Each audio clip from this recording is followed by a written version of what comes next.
रविदास चेतना मंच द्वारा आयोजित रविदास जी की जयंती समारोह में उपस्थित आदरणीय शिव चंद्र राम जी, पूर्व मंत्री बिहार सरकार श्री आलोक कुमार मेहता जी, पूर्व शिक्षा मंत्री जनाब प्रोफेसर चंद्रशेखर जी, संजय जी, सुरेंद्र राम जी, राजेंद्र राम जी, सतीश दास जी, लाल बाबू राम जी, चंदन राम जी, रणविजय साहू जी, सुबेदार दास जी, माननीय विधायक मुकेश रोशन जी, सुधय यादव जी, श्रीमती आरती देवी जी, अरुण जी, एजाज अहमद जी, शक्ति जी, जैन जी और यहाँ उपस्थित सभी माताएं, बहनें, बुजुर्ग, नौजवान, युवा साथी और हमारे प्रेस के लोग, मीडिया के लोग, आप सब लोगों का इस कार्यक्रम में हम आप लोगों का स्वागत करते हैं, आप लोगों का अभिनंदन करते हैं। और हर साल आप लोग बुलाते हैं रविदास चेतना मंच द्वारा, जब भी कार्यक्रम आयोजित होता है आप लोग हमको न्योता भेजते हैं, सम्मान देते हैं। इसके लिए भी मंच को हम धन्यवाद देना चाहेंगे। और हम लोग तो शिरोमणि रविदास जी के विचारधारा को मानने वाले लोग हैं और सभी लोगों को उनकी दी हुई शिक्षा को ग्रहण करना चाहिए। खास तौर पे आज के दिनों में बहुत ही प्रासंगिक है। सभी लोगों को उनके बताए हुए रास्ते पे चलना चाहिए। आज का दौर जहां संविधान खतरे में है, लोकतंत्र खतरे में है, जहां गरीबों की नहीं सुनी जा रही है, किसानों की नहीं सुनी जा रही है, मजदूरों की नहीं सुनी जा रही है, गरीबी मिटाने की बात नहीं की जा रही है, लोगों को सामाजिक न्याय के साथ साथ आर्थिक न्याय कैसे मिले इस पे चर्चा नहीं की जा रही है, बल्कि लोग, सत्ता में बैठे हुए लोग आपस में भाई को भाई से लड़ा करके सत्ता में कैसे काबिज हो, लोग वही चाहें। जो लोग सत्ता में बैठे कि हम सब आपस में लड़ते रहें, बंटते रहें और वो लोग राज करते रहें। तो खास तौर पे मेरा मानना है कि देश का सबसे अगर कोई पवित्र किताब है तो वो संविधान का किताब है। और देश जो है संविधान से चलता है, लेकिन संविधान की आड़ में आजकल लोग संविधान को ही खत्म करना चाहते हैं। वो लोग बाबा साहब के संविधान को नहीं मानते, बल्कि वो लोग आरएसएस के एजेंडा को लागू करना चाहते हैं संविधान की जगह पर। लेकिन हम सब लोग एकजुट हैं और संविधान को बचाने के लिए, लोकतंत्र को बचाने के लिए जो कुर्बानी देनी पड़ेगी वो हम लोग तैयार हैं। लगातार आप लोगों की मांग रही थी, पिछले बार भी हम लोग आए थे, अभी 17 महीने मौका मिला सेवा करने का, तो हम लोगों की कोशिश थी कि जो मुद्दे की बात हो उसको हम लोग लागू करें। सबसे बड़ा दुश्मन क्या है? लोग पढ़ लेते हैं, लिख लेते हैं, डिग्री मिल जाता है, लेकिन नौकरी नहीं मिल पाती।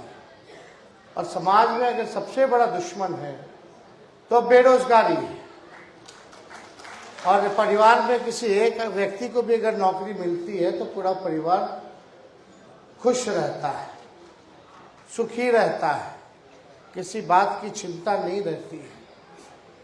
लेकिन अगर बेटा पढ़ लिया लिख लिया या बेटी पढ़ लिए लिख ली है, नौकरी नहीं है, तो इससे लोगों को घर में चिंता रहती है कि भाई घर कैसे चलेगा, आगे पीढ़ी कैसे बढ़ेगी, क्या सिक्योरिटी है। इसलिए 2020 में हम लोगों का ऐलान था कि बिहार सरकार में जितने रिक्त पद हैं उसको हम लोग भरेंगे, और हमने ये प्रण लिया था कि एक मौका अगर मुख्यमंत्री बनेंगे तो 10 लाख लोगों को सरकारी नौकरी हम देंगे। लेकिन हम लोग तो सरकार बना लिए थे 20 में, लेकिन बेईमानी से 10-12 सीट इधर उधर करके हम लोग 114-15 पे आए। 122 बहुमत चाहिए था, केवल 7 सीट ही हम लोग दूर रहे बेईमानी के वजह, बेईमानी किया गया। लेकिन फिर भी हम लोग विपक्ष में आने के लिए तैयार रहे। लेकिन जब इन दिनों जब मौका मिला 17 महीने में काम करने का उप मुख्यमंत्री रहते हुए, तो हमारा जो नौकरी का एजेंडा था उसको हमने लागू कराया। इस 17 महीने में 5 लाख लोगों को सरकारी नौकरी हम लोगों ने दिलाया, और आज तक देश में कहीं भी इतनी बड़ी संख्या में बहाली नहीं निकली, नौकरी नहीं मिली, जहां बिहार सरकार में, महागठबंधन की सरकार में 17 महीनों में मिला। एक विभाग में 2-2 लाख से ज्यादा नौकरी, और अभी स्वास्थ्य विभाग का तो फाइल कर दिए थे 1,30,000 उसमें, लेकिन ये लोग निकाल नहीं रहा है। फाइल किया हुआ है, पब्लिक हेल्थ कैडर बनाया हुआ है, लेकिन अभी ये लोग नहीं निकाल रहा। लेकिन निकाले ना निकाले, हम लोग आपकी लड़ाई लड़ने आए हैं। ये काम नौकरी कोई नहीं रोक सकता जो हम लोग काम करके आए। यह अधिकार हम लोग लड़ करके आप लोगों को दिलाने का काम करेंगे। इसी मंच के माध्यम से आप लोगों ने बुलाया था, तो मांग थी कि भाई विकास मित्र हो, इन लोगों का कुछ कर दीजिए, कल्याण हो जाए। अभी श्री चंद्र राम जी बता रहे थे, चाहे तालमी मरकज हो, टोला सेवक हो, विकास मित्र हो, इनके जो है 25,000 जो है हम लोगों ने किया। तो सामाजिक न्याय के साथ साथ आर्थिक न्याय भी लोगों को मिला। और यही नहीं, बल्कि आशा दीदी का तो हम 2500 कर दिया 1000 से। वो अभी भी फाइल रोका हुआ जब स्वास्थ्य मंत्री थे, तो इनके मन में मनसा थी कि भाई भाजपा में भागना है, इसलिए ये लोग कैबिनेट नहीं लाने देते थे। अब शिक्षा मंत्री जी हैं यहाँ, ये तो समय नहीं है, पहले ही बोल करके सब लोगों को बता देना चाहिए क्या क्या हम लोग काम किए, कैसे लोग हम लोगों को नहीं करने देता था, लेकिन फिर भी हम लोगों की ताकत थी तो हम लोगों ने कराया। ये सारा काम जो है हम लोगों ने किया। ममता हो, आशा हो, सब गरीब परिवार के, समाज के अंतिम प्रधान की महिलाएं हैं, इनको उनका हक मिलना चाहिए, अधिकार मिलना चाहिए। इसको लेकर के हमने भारत के भी स्वास्थ्य मंत्री को चिट्ठी लिखी। वो चिट्ठी अगर ट्विटर पे देखिएगा, फेसबुक पे दिखेगा तो आपको मिल जाएगा, क्योंकि ये फैसिलिटर्स है और भारत सरकार का स्कीम आता है। लेकिन फिर भी हम 2500 कर दिए, और हमने ये मांग की है कि भाई आशा वर्कर लोग को आप जो है कुछ कीजिए, आर्थिक रूप से और मदद कीजिए। ये चिट्ठी मिलेगा, लेकिन भारत सरकार में ना कोई सुनने वाला है ना कोई देखने वाला है। वहां गरीबों को नहीं देखा जाता, वहां केवल पूंजीपति को देखा जाता है, केवल पूंजीपतियों। मोदी जी के राज में गरीब गरीब होता जा रहा है, अमीर अमीर होता जा रहा है। कहाँ कोई सुनवाई हो रहा है, कहाँ कोई कार्रवाई हो रहा है गरीब को लेके। किसान जो है वो मर रहा है, लेकिन प्रधानमंत्री जी के पास समय नहीं है कि उनसे मिल सके। हम लोगों ने जाति आधारित गणना कराया, कितना लाभ हुआ। जाति आधारित गणना से ये पता चला कि भाई कौन लोग दिहाड़ी मजदूर है, कौन लोग नाला साफ करता है, कौन लोग ठेला धोता है, कौन लोग भूमिहीन है, किसको पक्का मकान नहीं है, किसके घर में नौकरी नहीं है। ये सारा बना, और हम लोगों ने प्रोग्राम बना लिया था कि ये आंकड़ा हमारे पास आ गया है, इतने गरीब हैं, इन सब के लिए हम लोगों ने, इतने बेरोजगार हैं, कौन जाति में कौन गरीब है, ये सारा निकल गया।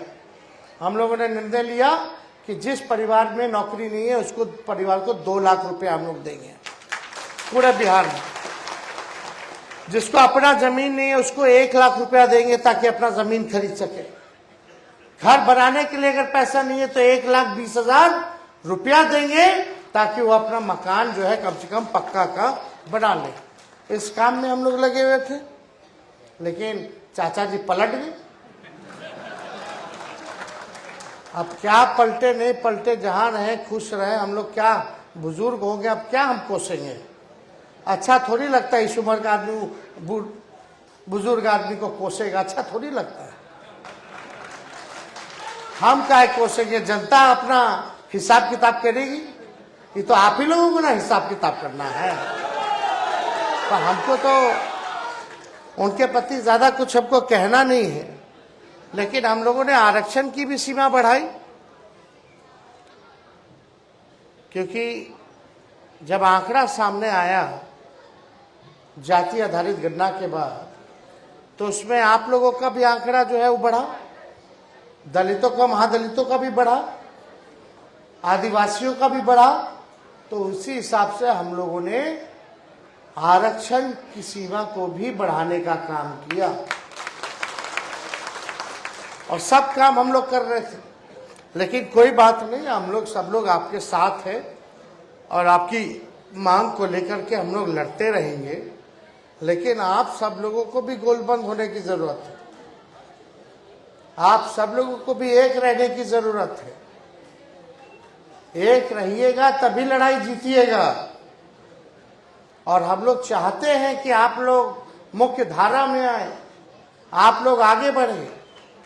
और अभी जो आयोग बना था महादलित आयोग, उसमें भी हमने अध्यक्ष बनाया राजेंद्र राम जी को। इनको मौका मिला, अनुसूची जनजाति के आयोग में इनको हम लोगों ने अध्यक्ष बनाया। तो ऐसा नहीं है, समाज में हम लोगों ने आप लोगों को ध्यान रखा है और ध्यान आगे देते रहेंगे। आप लोगों का सम्मान बढ़े, इसको हम लोग हमेशा ध्यान में रखें। तो ज़्यादा कुछ हम ना कहते हुए आप सब लोगों को बधाई देते हैं। और कई हमारे विधायक हैं यहाँ, कई हमारे पूर्व विधायक हैं, कई नेता लोग हैं जिनको बोलना था बोल नहीं पाए, सारा समय हमको दिया है। इसके लिए भी उन सभी लोगों को हम दिल से धन्यवाद देते हैं। अब सब लोगों, कहीं भी होता है, कोई कार्यक्रम होता है, हम अपने लोगों को यही बोलते हैं, जाओ गरीबों के बीच जाओ, जाओ दलितों में जाओ, जाओ अति पिछड़ों में जाओ, जाओ आदिवासियों में जाओ, उनके दुख सुख का भागीदार बनो, उनको जोड़ो, उनको आगे बढ़ाओ। कोई कार्यक्रम होता है या रैली होती है, रैला होता है, जनसभा होती है, या हम पूरा बिहार 3500 किलोमीटर रोड से घूमे 10 दिनों के अंदर, उसमें भी यही हम लोगों ने संदेश दिया है कि आप लोगों को आगे बढ़ाना है, आप लोगों को जोड़ना है। यही काम में हम लोग लगे हुए हैं। तो यही काम में अब हम सब लोग जो है लगे, और बड़ी ताकतों से हम लोगों को लड़ना है। एक तरफ प्रधानमंत्री हैं, एक तरफ मुख्यमंत्री हैं, उनके साथ उनके अलायंस पार्टनर हैं, गठबंधन के लोग हैं। आप देखिएगा भारत सरकार तो है, बिहार सरकार भी है, उनके अधिकारी, इधर के अधिकारी एक बीजेपी मानसिकता के, मीडिया अलग है, पूंजीपति अलग है, सब आपके खिलाफ है।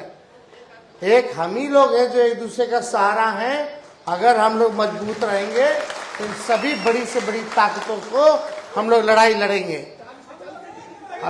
सीबीआई ईडी इनकम टैक्स भी है, सीबीआई ईडी इनकम टैक्स, वो भी बीजेपी के साथ लड़ रहा है, मतलब बीजेपी के साथ होकर उन्हीं लोग का काम को। तो सब लोगों से हम लोग लड़ रहे हैं। तो आप बस इतना ही प्यार, भरोसा, विश्वास जताइए, अपने बेटे और भाई को आशीर्वाद दीजिए। चाहे कोई बड़ी से बड़ी ताकत आएगी, हम लोग लड़ेंगे और जीतेंगे। तो ज्यादा कुछ ना कहते हैं, आप सब लोगों का अभिनंदन करते हैं। अब पुनः हम श्री रविदास जी के चरणों पर श्रद्धा के सुमन चढ़ाते हुए अपनी बात को विराम देते हैं। बहुत बहुत धन्यवाद। जय हिंद, जय बिहार। ना चलते हैं। तेरे पीछे सरा जवाब।